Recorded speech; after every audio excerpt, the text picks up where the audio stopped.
travers la parole de ça.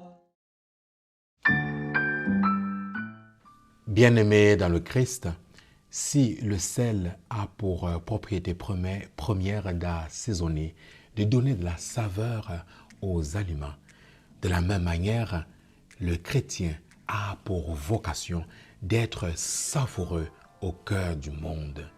Dans l'évangile de ce jour, le Christ nous interpelle sur tout ce qui nous empêche d'être des hommes savoureux, des femmes savoureuses autour de nous, autour du monde.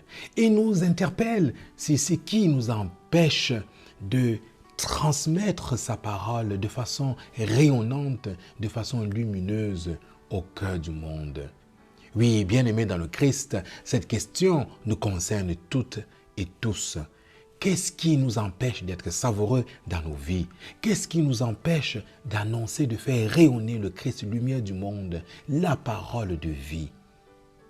Osons, bien-aimés dans le Christ, avoir le sel en nous, comme dit le Seigneur dans cet évangile, c'est-à-dire remplis d'amour, pour être des hommes et des femmes artisans et artisanes de paix, pour apporter de la saveur au monde à travers un langage savoureux, des paroles savoureuses, un témoignage de vie rayonnant et savoureux. Ne soyons pas, bien-aimés dans le Christ, pour nos frères et nos sœurs, des occasions de chute.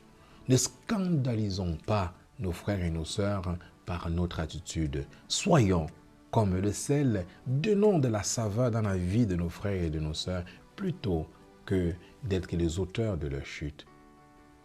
Amen.